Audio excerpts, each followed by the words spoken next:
सुना देता हूं कि हुसैन कभी नहीं मरा। जब भी कहीं कोई इनकलाब आया, ये लोग हक के लिए उठे हैं ना, जो नहीं पढ़ते इनके बारे में मैं क्या कहूँ, ये बेचारे नादान है। दरसों में 4 किताबें पढ़ाते रहते हैं, वही इनका दायरा, इनको नहीं तौफीक कि ये मुताला करें कि इस्लाम के साथ होता क्या रहा और कौन लोग हक के लिए मैदान में आते रहे। इन्हें क्या पता कि अबू हनीफा और मालिक रहमतुल्लाह ने मंसूर को जब ललकारा था तो क्या नतीजे भुगते। ऐसे मौलवी होते वो भी साथ मिल जाते, वो इस मसले को नहीं मानते थे। इस मसले पर बाकायदा तकरीर होगी कि किसी जालिम आदमी की हुकूमत मानने का इस्लाम नहीं करता। वो हदीसें जो ना कि बादशाह खिलाफ ना उठो, ये सुल्तान के, उनका कोई ताल्लुक नहीं।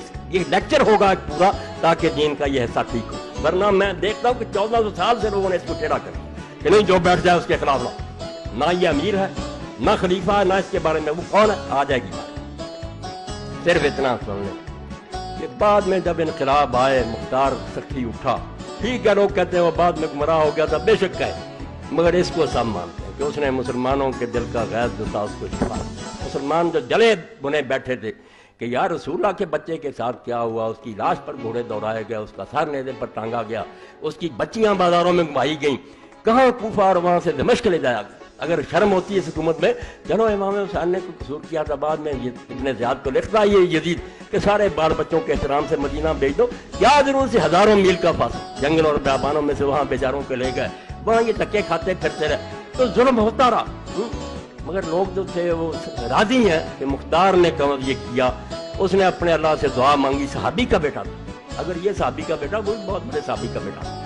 और उसके बाप का ये कारनामा है कि हजरत उमर रज़ी के ज़माने में जब जंग कादसिया हुई ईरानियों के साथ, तो हाथी देखकर मुसलमानों के घोड़े भाग गए। इन्होंने हाथी नहीं पहले दिया, ये डर गए।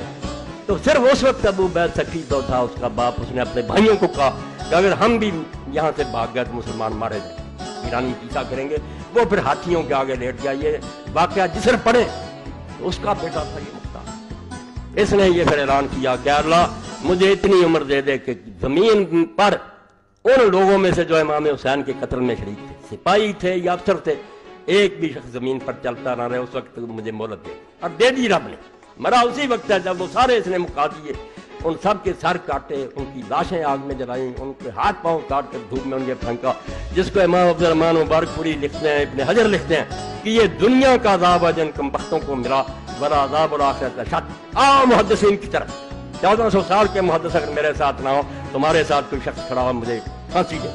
जालिम तुम हुसैन की मुखालफत करते, जिसने दीन को बचाया कि नहीं जालिम हुकूमत को इस्लामी हुकूमत ना को चलती रहे। ठीक है, हम रोक नहीं सकते, मगर ये फतवा हो जाना चाहिए कि गलत। और उसी की बरकत है, मैंने कहा सारी उम्मत के उलमा जो हैं, एक भी नहीं तो जरूरत करे कि यजीद तो गुजरा हजरत मुआविया को कह दे कि वो खलीफा राशिद, उसका कोई हवाला दे कि उसने फैसले खत्म होगा कि नहीं ये जायर है, इमाम जायर और जालिम है, करते रहे। तो बाद में वो मुख्तार जो था उसके खिलाफ मुसअब इब्ने ज़ुबैर उठे, उन्होंने उससे जंग कूफा को घेर लिया, रसद रोक दी, बाहर से खाना पानी आना बंद हो गया।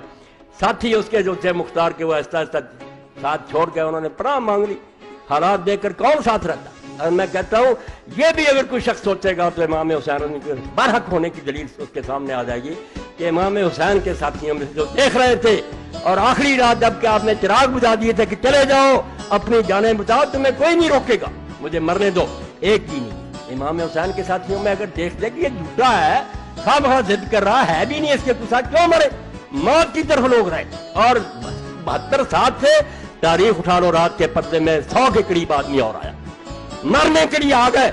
और खुद जो कमांडर था हुर्र इब्ने यजीद रियाही, जो इमाम हुसैन रज़ी को घेर कर करबला में लाया था, वो सुबह के उस घोड़े को एड़ लगा कर आपके पास आ गया और कहा इमाम मुझे माफी दे, मैं ही कसूरवार हूं, अगर मैं समझता कि ये जालिम जहां तक चले जाएंगे मैं कभी आपको घेर कर रहा, मुझे ये तवक्को नहीं थी कि नवासा रसूल का ये जरा भी एहतराम नहीं। उसने माफी मांग ली और इमाम की तरफ से शहीद हुआ। 1000 सिपाही की कमांड छोड़ी, मौत को कबूल किया। इधर से एक भी नहीं गया, उधर से इतने लोग आए। यही हक की बहुत बड़ी दलील है।